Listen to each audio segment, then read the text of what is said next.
Now, take a look at this stunning picture of 2019 Love Island winner Amber Gill. What words spring to mind? Well, I bet you weren't thinking fat or podgy. Yet, shockingly, these are just two of the appalling comments Amber received after posting images to her millions of followers during last year's lockdown. Here to tell us why she'll never let those bullies bring her down, it's Amber Gill. Happy New Year! Happy New Year! Did you have a great Christmas? You know what, it was good, and I'm grateful, but I would prefer to be with my family. I've always spent Christmas with my family, so not being with them was a bit odd. But I can't say I had a bad Christmas because it was still good. Nice. Well, I'm really glad to hear that the trolls didn't get you down. Tell us about what happened around that once you'd posted the picture. When did those comments start to pop up? I don't tend to look at the comments for what I post straight away. I kind of let people, like, I want to see the tone of what people are saying. And then I'd say about 3 hours into posting, it was on TikTok, I just noticed all these like really awful comments about my weight, and I hadn't even noticed because I was just in joggers and hoodies with being in lockdown. And I was like, why is everyone like digging at my weight? Like, first of all, it's nobody else's business. And second of all, it's just a little bit nasty. But I mean, what more can you expect from social media? Yeah. But yeah, it was just a bit annoying. Well, it's very nasty, actually. I mean, how did you... I know you're pretty robust on the confidence front, but how did it make you feel at the time? I think because I didn't notice, it was a bit of a shock that people were saying that. I try to not let people get to me, and I don't let the trolls get to us, but I just think there's a line, and I don't like when people cross the line on what's appropriate and what's completely inappropriate to comment on, especially about women and their appearance and their weight. I just feel like just leave it.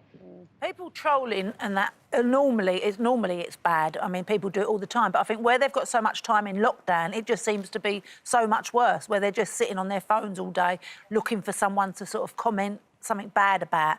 How did you cope with all that?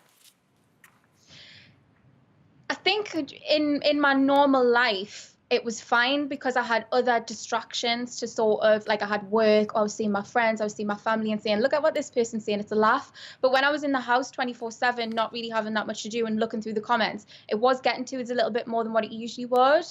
And I do think that everybody got really judgy and sort of really nasty, like you said, because they were just on their phones a lot more. But you did decide to lose a bit of weight, didn't you? And was it because of the comments that you did it? I mean, in lockdown, we've all put on a bit of weight, haven't we? I mean, all we've got to do is sit indoors, eat and watch telly. Exactly. I'd say it wasn't to do with the comments, but it made me sort of reevaluate, and I wasn't happy. I was sort of letting the comments get to me a little bit more than what I normally would. So I just decided, you know what, I'm going to try to make myself feel better. What can I do? You know, the only thing that I had was food. That was, you know, my excitement for the whole day. Like, ooh, what am I going to have for my tea? So I changed that and put it in the direction for exercise instead. So, Amber, as an influencer, what have you been doing? Boxercise? What have you been doing to get rid of that? So it was a mixture of like combat exercises. It's like cardio. It's like HIIT workout. And I just made it super fun, super quick, super easy because, you know, I don't like spending too long in the gym. I'm not really a fitness fanatic, but I did want to feel better and I did want to exercise. So I kind of eased myself into it, doing 20-minute combat sort of style exercises. So tell us a little bit about your new project, Amber Flex. So it is exactly what I did to lose the weight that I had put on. I just feel like there's so many people that are so fitnessy and like they're dead on. They wake up at 5 o'clock in the morning, they want to go for a run, and I'm not really like that. And I think a lot of people can relate to that. So I was like, you know what I'm going to do? I'm going to try and lose my weight doing a specific little plan, and if it works, then I'm going to put it out to people because I feel like there's a space for my sort of voice that's not too pressury to lose weight, but just to be, you know, a better version of yourself. So that's how it came about. Amber, I thought you were fantastic on Love Island. I thought you were brilliant, and you were almost like an ambassador for curvy girls, because it was really nice and refreshing to see somebody with your shape and your curves, really sassy and sexy, and you looked brilliant. Do you feel like that Amber is going to be lost in this new sort of drive for fitness? Definitely not. I think when I was in Love Island, I was very fit and always very active all the way going up to Love Island whilst I was in Love Island. So I think that's part of my personality that'll never leave, and I think that's part of why I wanted to do my own platform, because I am a little bit different. I don't think it's good to be stick thin. I think it's good to be curvy. I think that, you know, all different shapes and sizes are beautiful. It was just more about being the better version of yourself mentally and in your headspace sort of wise. Yeah. So Amber, before you go, you were on Love Island, so we've got to ask you, have you found love yet?